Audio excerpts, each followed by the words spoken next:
With classrooms set to welcome back students in just a few weeks, the CDC is considering easing its COVID-19 recommendations for schools. In a preview obtained by CNN, the agency says it will ease quarantine recommendations for unvaccinated children exposed to the virus.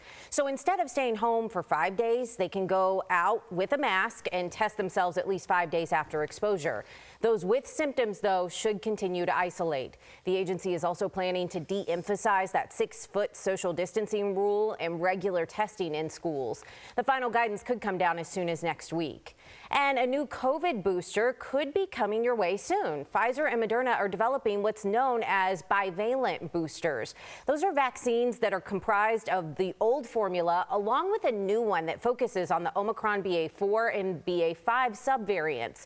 The FDA says if approved, those shots could become available as soon as next month. Fort Worth has figured out how to keep tabs on you if you're watering your lawn when you're not supposed to during this drought. Last week, 6,000 residents received a notice letting them know that the city knows they're probably watering on a day they're not supposed to. So how do they know that? Well, data is sent to them through digital water meters. This is just informational for now. For someone to actually be fined, it would require a warning and someone actually seeing it happen. The Department of Transportation is proposing rule changes that would make it easier for airline passengers to get flight refunds.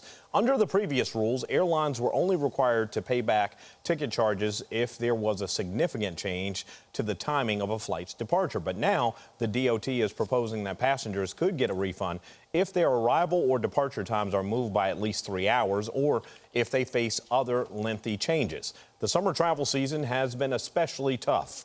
The tracking site FlightAware says about 40,000 U.S. flights have been canceled since Memorial Day. DFW Airport using new state-of-the-art innovations that could make your next trip safer and even a little bit less stressful. 4 new reconstructed gates at Terminal C offer a glimpse into the future of the airport.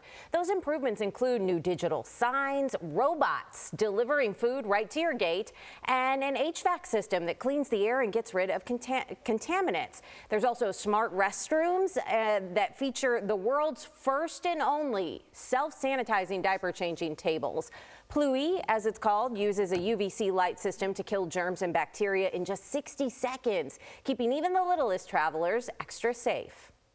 Obviously, this is where many parents travel with young kids and they're there a long time. It's not always the most relaxing and they always need to change diapers. DFW is saying, hey, we know you're here. We know you have little kids.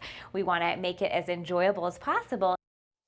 The airport says you could start seeing these high-tech amenities at other terminals as they're built or renovated. The regional trail connecting Dallas and Fort Worth now has a new name.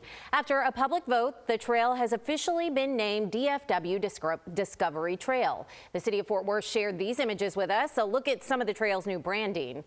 Now, once it's finished, the DFW Discovery Trail will span more than 60 miles, but right now you can enjoy just over 50 miles of the trail. A ribbon cutting for the official grand opening is set for early 2024.